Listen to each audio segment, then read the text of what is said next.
이제 오늘로 여호수아 강의 전반부를 좀 마무리할까 합니다. 여호수아를 크게 둘러 나누면 1장에서 12장까지 정복 전쟁, 그리고 13장부터 24장까지 땅 분배하고 여호수아의 권면이 나타나는 장면, 이렇게 나눌 수 있습니다. 그리고 오늘 마무리할 11장까지의 내용을 다시 정리하면 1장부터 5장은 요단강을 건너는 사건을 중심으로 이곳저곳에서 여러 사건들이 있었습니다. 그리고 6장, 7장, 8장은 여리고성, 아이성을 정복하면서 가나안 중원, 중부 지역을 점령하는 사건, 그리고 9장, 10장은 뭐가 나오죠? 가나안 남부 지역을 점령하는 기브온 전쟁, 해와다라 멈춰라, 이런 전쟁을 기억나시죠? 자, 그리고 11장과 12장에는 하솔 왕 야빈을 중심으로 한 북부연합군과 싸우는, 메로브에서 북부연합군과 싸우고 땅을 차지하게 되고, 그리고 그동안의 모든 가나안 전쟁을 총정리하는 그 내용이 11장과 12장에 걸쳐서 나타나게 됩니다. 자, 그러면 오늘 가나안 전쟁을 이제 마무리하게 될 텐데, 오늘 이 부분을 일단락하고 다음 주부터는 좀 다른 말씀을 같이 좀 듣다가 다시 가나안 정복해야죠. 완전히 이제 땅 분배까지 해야 되잖아요. 거기까지 돌아오도록 하겠습니다. 자, 문명사가 시작된 이래에 사람들은 공동체라는 것을 만들어서 형성해 왔습니다. 작게는 가정이라는 공동체부터 크게는 국가라고 하는 그런 공동체를 이루면서 서로 협력하며 살았죠. 그런데 참 신기하게도 그 공동체의 크고 작음의 규모를 떠나서 어떤 한 이슈가 생겼을 때에 그 공동체의 가장 리더나 우두머리는 바로 등장하지 않습니다. 그죠? 바로 등장하지 않고 제일 마지막에 등장합니다. 여러분, 야곱이 잃어버렸던 아들 요셉을 만나러 가는 과정을 한번 떠올려 보십시오. 어떤지. 자, 야곱이 살았을 때에 흉년이 들었습니다. 흉년이 들고 나서 어떻게 합니까? 본인이 직접 이집트, 풍년이었던 이집트로 가지 않고 어디로 갑니까? 아들을 보내죠. 아들들을 보내는데 그때에 이 아들들이 요셉이 살아있다라고 하는 소식을 가지고, 여러분, 야곱이 언제 움직입니까? 처음부터 움직이는 것이 아니라 제일 마지막에 요셉이 살아있다라고 하는 그 소식을 알게 되었을 때 제일 마지막에 움직이게 되는 것이죠. 여러분, 수천 년이 지나도 이 모습은 크게 변하지 않는 것 같습니다. 청년들이 결혼할 때 부모들이 물론 이렇게 중배를 서거나 또 이렇게 부모들끼리 이렇게 서로 알아서 아들, 딸 결혼시키는 일도 간혹 있습니다. 그런데 요즘은 잘 없죠. 예전에는 그런 일들이 많았는데 요즘에는 아들, 딸들이 서로 만나서 결혼 준비도 하고 허락도 받고 예식장도 준비하고 신혼여행도 본인들이 다 알아서 준비합니다. 국가 간 정상회담을 할 때도 양국 정상들이 서로 약속하고 조용히 카페 같은 곳에 둘만 서로 만나느냐? 그렇지 않습니다. 보좌진들과 참모들이 다 준비를 해놓고 철통 같은 경호 속에서 대통령들, 국가의 정상들이 만나서 회담을 하는 모습을 우리는 볼 수 있습니다. 여러분, 이런 모습들은 어린아이들도 너무나 잘 아는 사실들이에요. 그래서 어린아이들이 여러분 게임하는 거 보세요. 게임하는 거 보면은 결국 게임 하다가 보면 제일 끝에 누가 나옵니까? 최종 보스가 나오죠. 최종 보스는 그동안 싸워왔던 모든 이 병력들이나 그리고 또 대상들도 훨씬 이기기 어렵습니다. 훨씬 힘든 대상입니다. 오늘 가나안 정복에 있어서 이제 제일 마지막 이제 보스가 나옵니다. 제일 마지막, 제일 강력한 대상. 그게 누구냐면 바로 하솔 왕 야빈이라고 하는 사람. 여호수아 11장 10절을 우리 같이 한번 읽어볼까요? 11장 10절 시작. 하솔은 본래 그 모든 나라의 머리였더니 그때 여호수아가 와서 하솔을 취하고 그 왕을 칼날로 쳐 죽이고. 가나안은 수많은 도시 국가로 형성되어 있는 연합 공동체입니다. 그 도시 국가들 중에 하솔이라고 하는, 우리가 읽은 이 하솔이라고 하는 이 나라는 그 중에서도 가장 큰 규모의 나라였습니다. 우리가 가나안 땅에서 강력한 어떤 나라, 강력한 도시 국가라고 한다면 우리 흔히들 어떤 나라를 생각합니까? 여리고, 그죠? 여리고에 웅장하고 그리고 또 굉장히 튼튼했던 성이 있었기 때문에 여리고 성은 굉장히 강력하다, 그렇게 생각을 합니다. 그런데 전체 규모를 따지자면 여리고는 이 하솔이라고 하는 나라에 비할 바도 못해요. 제가 지난 설교에 여리고 이 성이 어느 정도 되는지 규모를 좀 알려드린 적이 있는데 여리고는 10에이커 정도 되는 규모입니다. 그러니까 여러분 축구장 2개 정도의 규모라고 생각하시면 됩니다. 축구장 2개. 근데 하솔은 어느 정도의 면적이었느냐? 여리고는 10에이커였다면 하솔은 200에이커. 200에이커. 무려 20배나 되는 크기의 면적이죠. 성내에 사는 사람만 3만 명 정도 되었다, 그렇게 추정을 합니다. 최근에 여러분 서울에서 부족한 주택 용지로 이렇게 검토를 하고 있는 곳이 태릉 쪽에 무슨 골프장이 있는 부지라고 해요. 근데 그 부지가 어느 정도 되느냐? 200에이커, 25만 평 정도 됩니다. 지금도 2만 가구를 수용할 수 있는 규모라고 합니다. 그러니까 그 옛날 얼마나 컸겠습니까? 그 옛날. 그런 하솔은 오늘 말씀해 보니까 원래 그 모든 나라의 머리였다, 그렇게 설명하고 있죠. 오랫동안 가나안 땅에서 가장 큰 땅을 소유했었고 가장 많은 사람들이 살고 있었기 때문에 그 어느 누구도 이 가나안 땅의 머리는 하솔이다라는 이 의견에 이견을 가질 만한 사람이 없었습니다. 자, 그야말로 살아있는 권력이죠. 살아있는 권력. 그런데 여호수아가 그 칼끝을 그 권력에게 들이대고 있는 겁니다. 그리고 이 여호수아의 칼끝은 마치 하나님이 겨누시는 것처럼 하나님을 대신하고 있는 모습으로 드러나는 겁니다. 자, 이 싸움은 지금 여호수아가 마치 도장 깨기라도 하는 것처럼 가나안 땅 하나를 지금 정복해 가는 것처럼 보이지만 사실은 하나님께서 여호수아를 통해 싸우고 계시는 거거든요. 에스겔 25장 14절에 이런 말씀이 있습니다. 우리 같이 읽을까요? 시작. 내가 내 백성 이스라엘의 손으로 내 원수를 에돔에게 갚으리니 그들이 내 진노와 분노를 따라 에돔에 행한즉 내가 원수를 갚음인 줄을 에돔이 알리라. 주 여호와의 말씀입니다. 자, 하나님께서 직접 싸우시는 것이 아니라 이스라엘의 손으로 원수를 갚으신다라는 그런 말씀이죠. 자, 우리는 기브온 전투에서 해와 달이 멈췄던 기브온 전투에서 하나님께서 직접 이 기브온 전쟁터 한가운데 나타나셨던 것을 우리는 살폈습니다. 어떻게 나타나셨어요? 우박을 하늘에서 내리셔서 이스라엘의 칼보다 우박에 죽은 사람이 더 많게 하셨어요. 하나님은 이렇게 직접 나가서 싸우시기도 하는 분이십니다만 많은 경우에 있어서 하나님은 사람의 손과 칼을 통해서 역사하십니다. 많은 경우. 가나안 정복이 최소 5년은 걸리거든요. 최소 5년.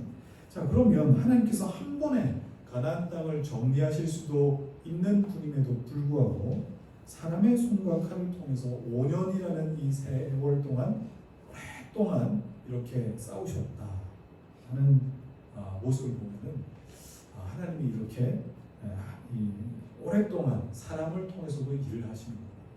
자, 그러면 이 싸움은 지금 여호수아와 하솔과의 싸움이 되는 것이 아니라 이 마지막 싸움도 하솔과 하나님과의 싸움이 되는 겁니다. 자, 그러면 한번 물어봅시다. 하솔과 하나님이 싸울 때에 누가 이기겠습니까? 너무 뻔한 질문입니까? 그러면 여러분, 하나님과 싸우는 사람의 모습과 사람의 태도는 어떨까? 한번 생각해 보십시오. 어떨까? 자, 먼저 우리 여호수아 11장 1절 상반절을 같이 읽겠습니다. 시작. 하솔 왕 야빈이 이 소식을 듣고. 자, 먼저 하솔 왕 야빈이 이 소식을 들었답니다. 이 소식은 어떤 소식입니까?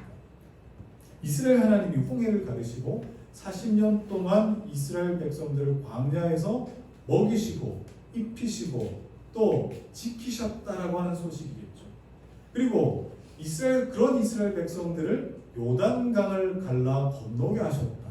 그리고 길갈에서 예배하고 또 할례하고 하나님 앞에 초실절로 감사했던 그런 어떤 이스라엘 모습들을 소식을 이렇게 들었던 거예요.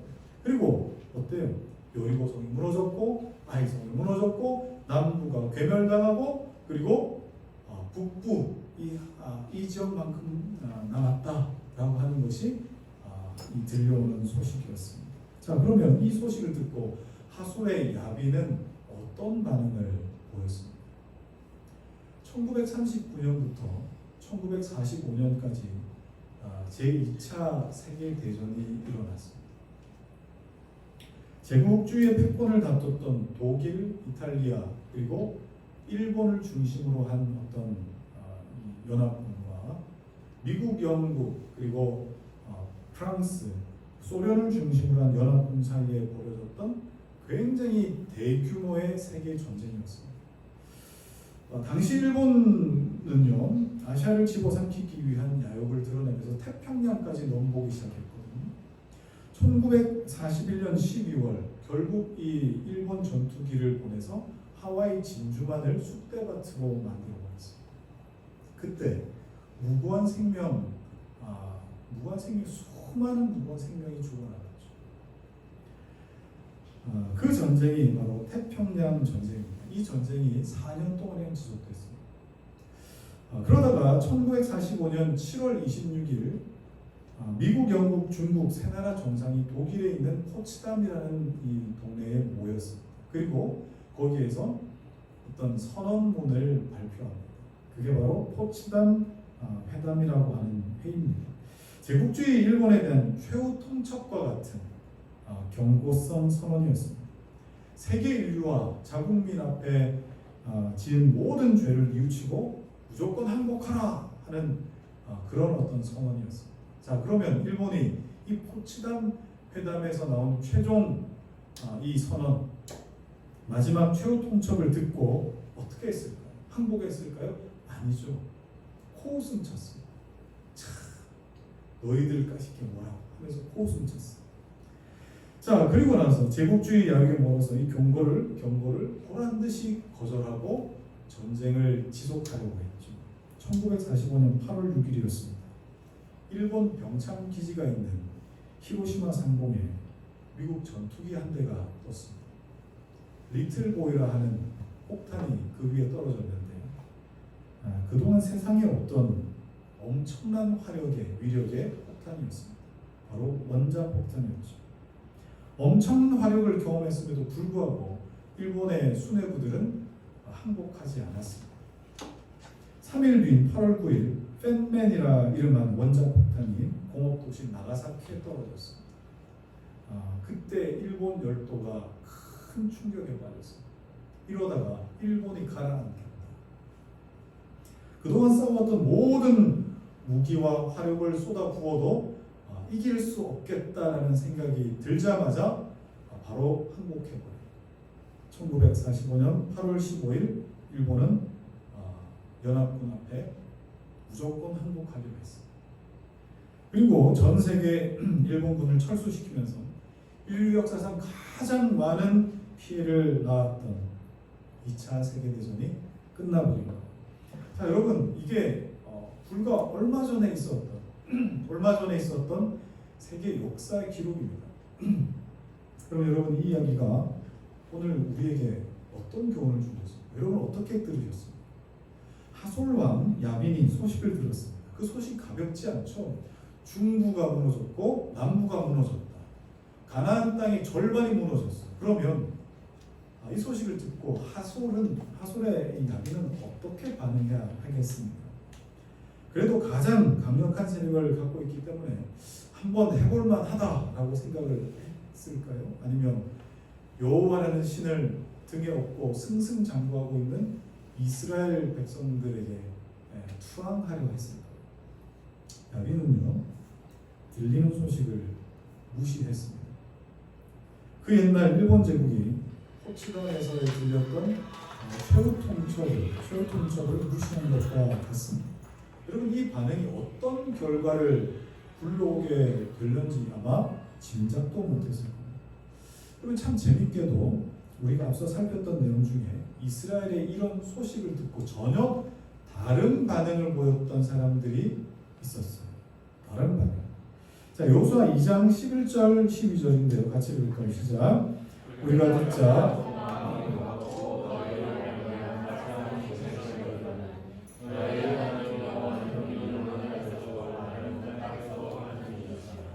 그러므로 이제 청하노니 내가 너희를 선대하였은즉 너희도 내 아버지의 집을 선대하고 여호와로 내게 맹세하고 내게 증표를 내라. 누가 한 말이에요? 누가 한 말이에요? 라합이 한 말. 기생 라합이 한 말입니다. 이스라엘과 여호와 하나님의 이야기를 듣고 두려워했습니다. 그런데 라합은 듣고 하나님의 은혜에 자신과 자신의 가문을 다 던져 넣었어요. 이방인이고 기생이었지만 하나님에게만 소망이 있다는 사실을 알게 되는 거예요. 듣고 하나님을 붙들었습니다. 자, 여호수아 9장 3절에도 같은 소식을 들은 사람들이 나오죠. 읽을까요? 시작. 기브온 주민들이 여호수아가 여리고와 아이에 행한 일을 듣고 기브온 주민들도 이 소식을 들었습니다. 그런데 거기서 머뭇거리지 않았습니다. 거짓말을 해서라도 이스라엘 백성들과 화친을 맺어야 되겠다. 화친을 맺었습니다. 정말 억지로 공동체에 들어왔습니다. 야빈이 들었던 것을 라합도 들었고요. 야빈이 들었던 걸 기브온 사람들도 들었습니다. 그러나 반응은 달랐습니다. 다른 반응은 다른 결과를 만들어냅니다. 자, 여러분, 오늘은 제가 메론 전투에서 어떻게 승리했더라 이런 전쟁 이야기를 하는 것보다 왜 똑같은 것을 듣고 이렇게 다르게 반응할까 하는 내용을 좀 다룰까 합니다. 여러분, 듣는 것은 똑같은데 사람들마다 반응이 달라요. 반응이 달라요. 비율적으로 좋은 반응이 나타나면 그나마 낫죠. 그런데 비율적으로도 좋은 반응을 보인 사람은 소수에 지나지 않습니다. 가나안 땅에 사는 사람들만 보더라도 알 수 있잖아요. 라합과 기브온 사람들을 제외한 모든 가나안 사람들은 하나님을 향해서 적대적이었어요. 하나님을 향해서 대들은 마음이 들었다는 거죠. 노아 시대의 큰 홍수에 피해가 있을 것이다. 예고가 있었습니다. 노아는 의의 전파자라 그랬거든요. 홍수가 있을 것이라고 그렇게 사람들에게 전했습니다. 그러나 노아 가족들과 배에 탄 짐승들을 제외한 모든 코로 숨쉬는 것들이 다 멸하기까지 무시했다 이 말입니다. 소수의 사람들만 하나님의 은혜에 자신을 던져 넣었다. 근데 여러분, 수천 년이 지난 2020년을 살아가고 있는 우리도 가만히 보십시오. 소수의 사람들만 하나님의 말씀에 반응합니다. 대부분은 하나님 말씀에 적대적입니다. 왜 이럴까요? 왜 이럴까요? 자, 그러면 여러분, 누군가에게는 하나님의 소식 때문에 소망이 생기는데 누군가에게는 하나님의 소식이 불편해집니다. 하나님의 소식을 듣고 적대감이 생기는 이 이유, 여러분 생각해 보셨습니까? 그러면 전달 방식이 잘못돼서 그런 건 아닐까? 전달을 정말 명확하게 하고 전달을 정말 통쾌하게 하면은 탁월하게 하면은 더 많은 사람들이 듣고 돌아오지 않을까 하는 생각이 들 수 있습니다. 자, 여러분, 하나님의 말씀이 육신을 입고 이 땅에 오신 분이 바로 예수님이십니다. 하나님의 말씀이 육체를 입고 이 땅에 오셨어요. 자, 그러니까 하나님께서 구약의 많은 선지자들과 의인들에게 말씀해 주셨던 그 말씀이 실제로 이제는 육체로 입고 육성으로 그 말씀을 전해 주실 수 있는 분으로 오셨다 이 말입니다. 그래서 요한은 하나님의 말씀이신 예수님을 이렇게 표현했습니다. 요한복음 1장이에요. 같이 읽을까요? 시작. 태초에 말씀이 계시니라 이 말씀이 하나님과 함께 계셨으니 이 말씀은 곧 하나님이시니라. 말씀이 육신이 되어 우리 가운데 행하시되 우리가 그의 영광을 보니 아버지의 독생자의 영광이요 은혜와 진리가 충만하다. 말씀이신 하나님께서 직접 이 땅에 오셨어요. 그러면 그 말씀을 하실 때에 이것만큼 정확한 말씀이 어디 있겠어요? 이것만큼 선명하고 명확하고 탁월한 말씀이 어디 있겠습니까? 그래서 그 전에 구약에서 하나님의 말씀을 받고 전했던 선지자들도 이렇게까지 명확하게 듣지 못했던 말씀이 바로 예수님의 말씀이었습니다. 자, 그래서 마태복음 13장 17절에 예수님께서 이렇게 말씀하셨습니다. 시작.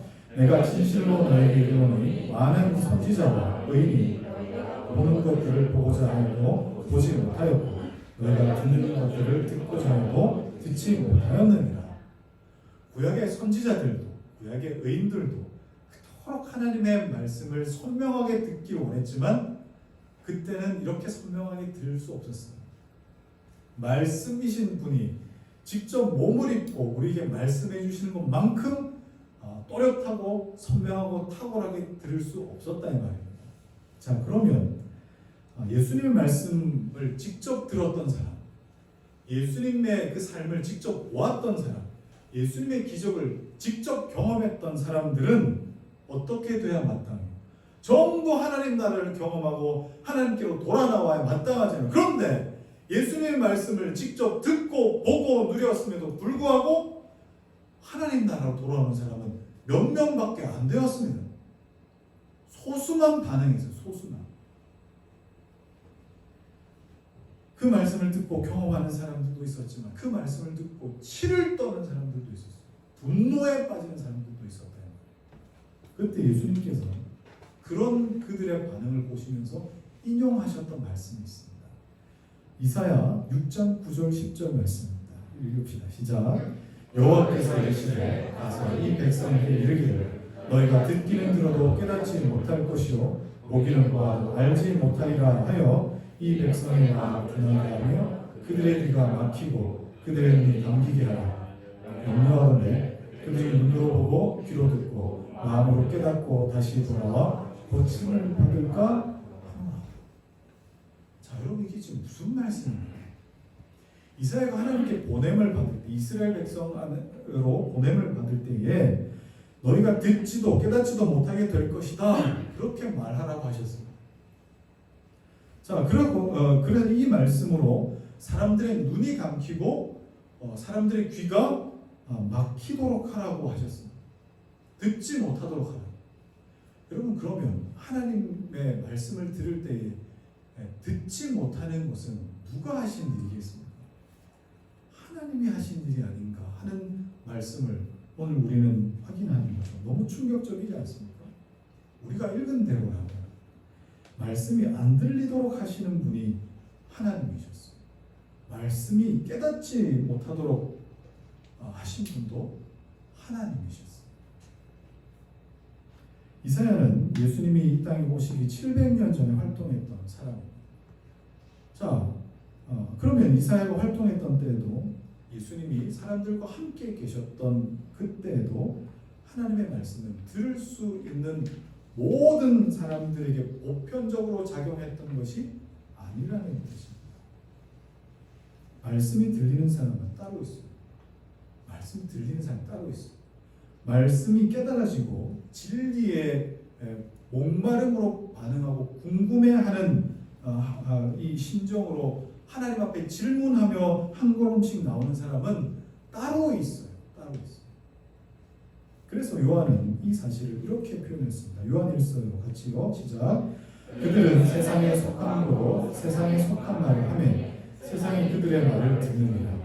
우리는 하나님께 속하였으니 하나님을 아는 자는 우리의 말을 듣고 하나님께 속하지 아니하는 자는 우리의 말을 듣지 아니하나니 진리의 영과 미혹의 영을 이로써 아느니라.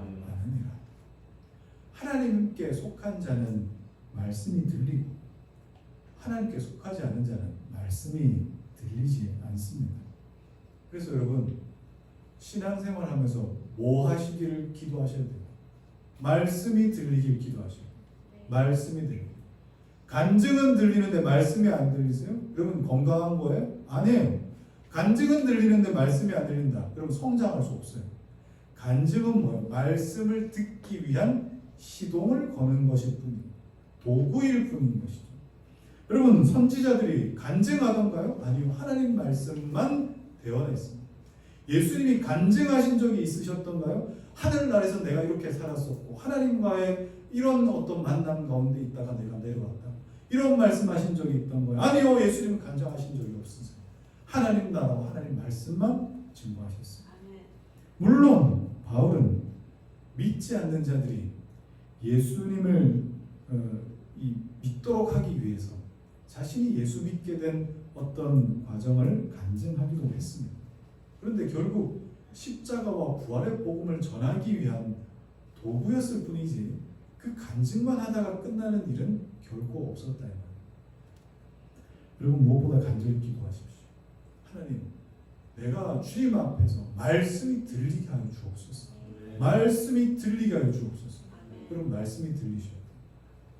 또 말씀 전하는 자를 위해서 기도하십시오. 하나님께서 직접 말씀하셔도 예수님께서 말씀이신 예수님이 직접 오셔서 말씀하셔도 못 듣고 안 들리는 사람들이 있는데 여러분 제가 무슨 탁월한 능력이 있어서 그것보다 더 잘 전하겠습니까? 다만 하나님 세우신 종이 이 세상에서 세상에 속한 말이 아니라 생명의 말씀만 전하게 하여 주옵소서. 여러분 말씀 전하는 자를 위해서 그렇게 기도하십시오. 여러분 축복합니다. 저와 여러분 모두 하나님의 말씀이 들리는 은혜를 누리시길 바랍니다. 그렇습니다. 그런데 우리는 이런 말씀 들으면 마음 한편에 불편한 마음이 들죠. 어떤 마음이세요? 하나님께서 말씀이 들리게 하시고 은혜 주시면 참 감사한 일인데 아니면 내가 아니면 어떡할까?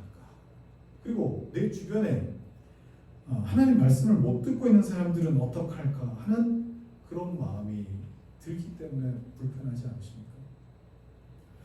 이걸 신학적인 용어로 선택과 유기라고 합니다. 여러분 우리는 하나님의 선택에 대해서 어떻게 생각해야 될까요? 오늘은 시간 관계상 그걸 다 설명할 수는 없고 단편적으로만 한번 설명해 보도록 하겠습니다. 오늘 이스라엘 백성들과 맞서 싸운 가나안 사람들에 대해서 성경은 이렇게 기록하고 있는데 굉장히 의미 있는 기록입니다. 여호수아 11장 20절을 개역개정으로 한번 읽고 세번역으로도 한번 읽어보면 좋을 것 같아요. 우리 먼저 개역개정을 읽읍시다. 시작. 그들의 마음이 완악하여 이스라엘을 대적하여 싸우러 온 것은 여호와께서 그리하게 하신 것이다. 그들을 진멸하여 바치게 하여 은혜를 잊지 못하게 하시고 여호와께서 모세에게 명령하신 대로 그들을 멸하려 하시렸더라. 자, 같은 내용을 세 번역으로 읽읍시다. 시작. 여호수아가 이들 원주민을 조금도 불쌍하게 여기지 않고 전멸시켜서 희생제물로 바친 까닭은 주님께서 그 원주민들이 고집을 부리게 하시고 이스라엘에 대하여 싸우다가 망하도록 하셨기 때문이다. 그래서 여호수아는 주님께서 모세에게 명령하신 대로 그들을 전멸시킨 것이다. 자, 오늘 여호수아 11장 16절에서 23절까지의 기록은요. 그동안 싸워왔던 모든 가나안 정복 전쟁의 축소판 또는 뭐라 그럴까 에필로그와 같은 그런 어떤 글입니다. 자, 가나안 전쟁을 회고하면서 이 부분을 여호수아가 기록하였을 것인데 이렇게 전쟁할 수 있었던 이유에 대해서 오늘 우리가 읽은 20절은 어떻게 말하고 있습니까? 여호수아는 뭐라고 기록하고 있습니까? 가나안 사람들이 그 고집을 꺾지 않고 덤벼들었기 때문에 우리가 가나안 땅을 정복할 수 있었다라고 말합니다. 우리가 칼을 들고 싸웠기 때문도 있지만 궁극적인 제1원인은 그들이 먼저 우리에게 덤볐기 때문에 우리가 싸웠다라고 하는 거예요. 여러분 가나안 정복이 바로 여기에 이유가 있었어요. 우리는 늘 그동안 어떻게 생각해왔어요?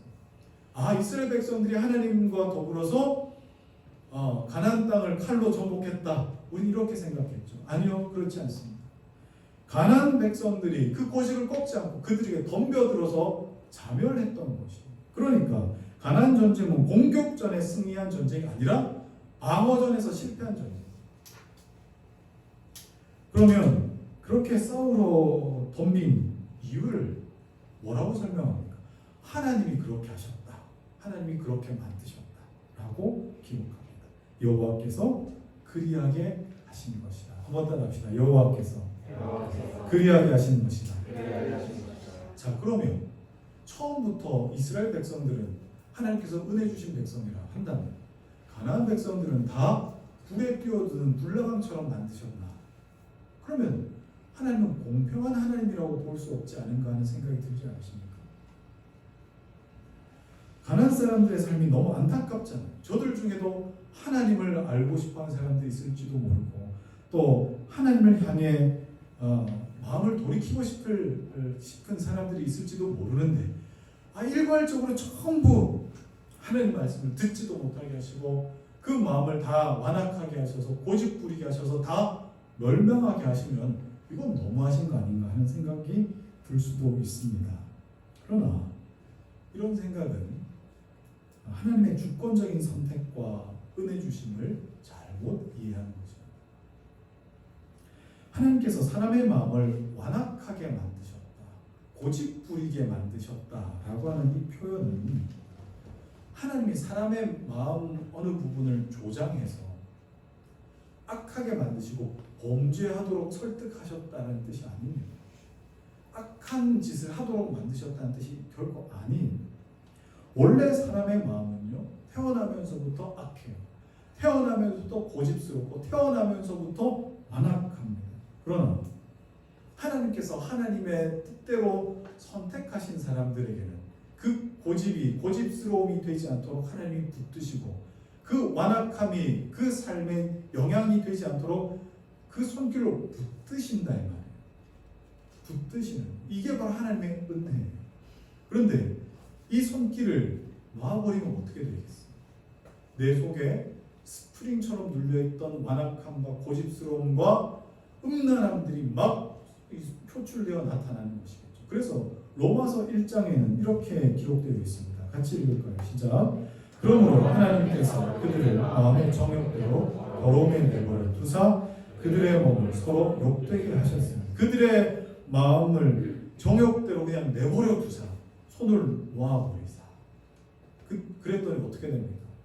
남자가 남자를 향하여 좋아하는 감정을 갖고 여자가 여자를 향하여 음란한 마음들이 들기 시작합니다. 이게 뭐예요? 원래 우리가 가지고 있었던 죄악된 본성이었을 뿐이에요. 우리는 어땠습니까?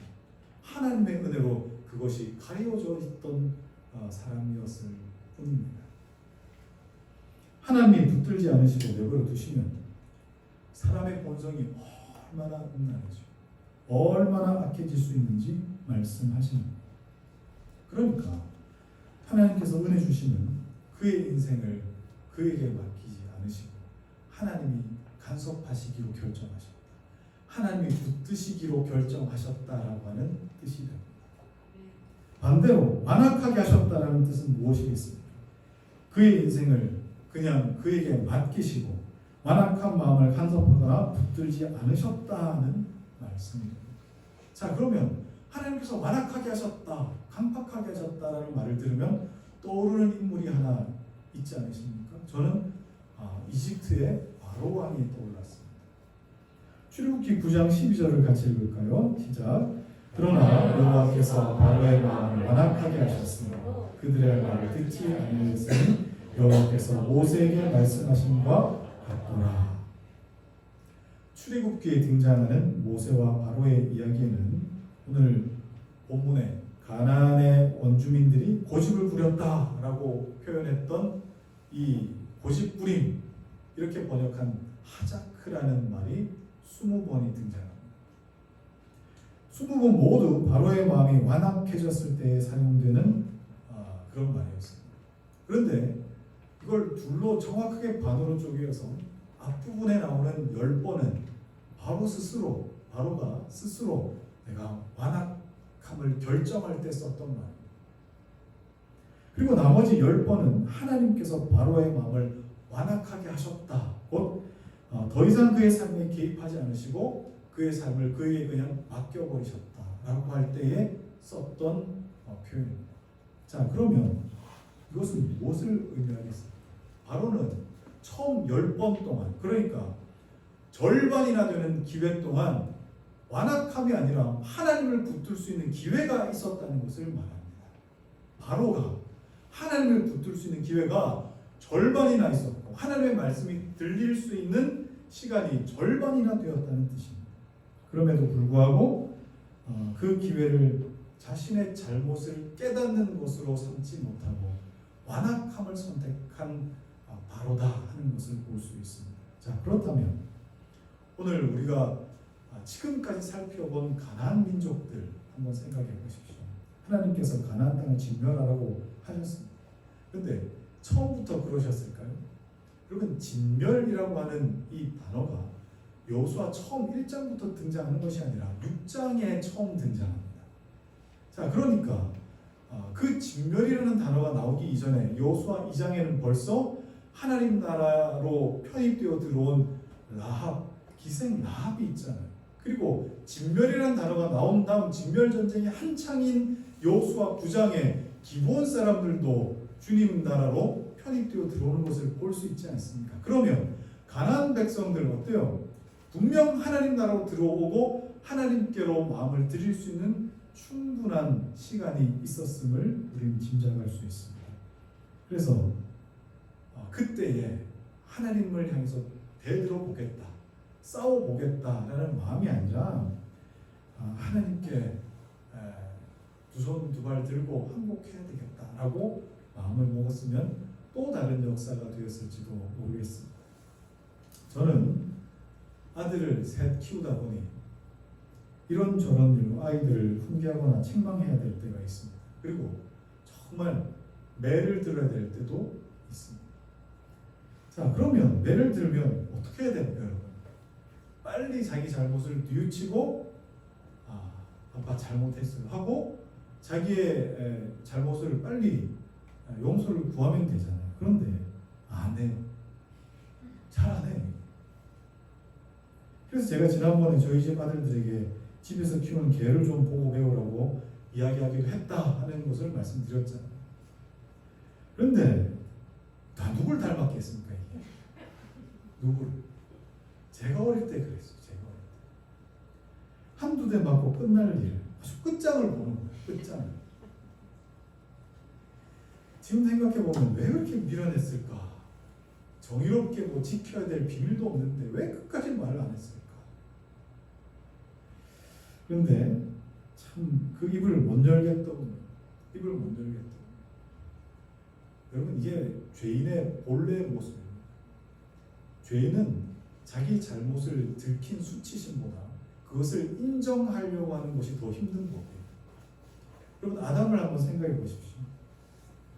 아담이 선악과를 먹고 난 다음에 하나님께서 아담에게 말씀하시죠. 아담아, 네가 선악과 먹었느냐? 그렇게 말씀하셨을 때에 아담이 뭐라고 합니까? 하나님, 잘못했습니다. 제가 선악과 먹었습니다. 다시는 안 먹겠습니다. 했습니까? 아니죠. 뭐라고 합니까? 하나님이 나에게 주신 그 여자가 이걸 줘서 나는 먹었습니다. 라고 그렇게 이야기했을 뿐입니다. 굽히지를 못하죠. 굽히지를 못해요. 인정을 못해요. 시인을 못해요. 여러분, 다윗이 쓴 시 한 편을 간단히 좀 소개시켜 드리겠습니다. 참고로 다윗은 참 하나님 앞에 잘못을 했어도 굽히기를 잘하는, 빨리 잘못을 시인할 줄 아는 그런 왕이었습니다. 자, 시편 145편인데 이 시는요, 하나님을 찬송하며 왕 되신 하나님을 노래했던 시인데 1절은 우리가 잘 아는 구절일 수 있습니다. 1절 같이 읽을까요? 시작. 왕이신 나의 하나님이여, 내가 주를 높이고 영원히 주의 이름을 송축하리라. 왕이신 하나님을 찬양합니다. 하나님의 크신 영광과 은혜를 선포하고 노래하고 있습니다. 그렇게 쭉 이어져 오다가 시편 145편 14절에 이르게 되면 시의 장면이 바뀌게 됩니다. 같이 읽을까요? 시작. 여호와께서는 모든 넘어지는 자를 붙드시며 비굴한 자를 일으키시는구나. 자, 앞서서 왕이신 하나님을 선포하고 외치다가 갑자기 넘어지는 자를 붙드시는 하나님, 비굴한 자라고 번역했는데 사실 굽히는 자, 굽히는 자를 일으키시는 하나님을 노래하기 시작합니다. 좀 이해하기 어렵죠. 그런데 18절쯤 가면은 하나님의 마음을 헤아릴 수 있습니다. 읽읍시다. 시작. 여호와께서는 자기에게 간구하는 모든 자, 곧 진실하게 간구하는 모든 자에게 가까이 하시는도다. 자, 이 말씀을 조금 직역하면 이렇게 번역할 수 있을 것 같아요. 주님은 자기에게 말을 거는 모든 사람들에게, 그리고 자기에게 진실함으로 말을 거는 모든 자들을 가까이 하십니다. 여러분, 저는 제 잘못을 저희 부모님에게 잘못했다고 말할 용기도 없었습니다. 그때 필요한 용기는 뭐 특별한 것이 아니에요. 그냥 부모님께 말을 걸면 됩니다. 말을 안 해서 끝까지 혼나는 거예요. 우리 하나님 마음과 마찬가지입니다. 하나님, 솔직하게 저는 하나님 잘 모릅니다. 그런데 바람결에 이런저런 소문을 듣는데 내 마음에 두려운 마음이 듭니다. 그동안 내가 섬기던 신을 버리고 하나님을 선택하면 그 신에게 나는 저주받을지도 모릅니다. 그래도 하나님을 알고 싶습니다. 하나님을 향하여 내 마음이 움직이는 것 같습니다. 내 마음이 하나님께 저항하고 싶지 않습니다. 내 마음을 하나님께 드리길 원합니다. 여러분, 유창함으로 하지 않아도 돼요. 진실함으로.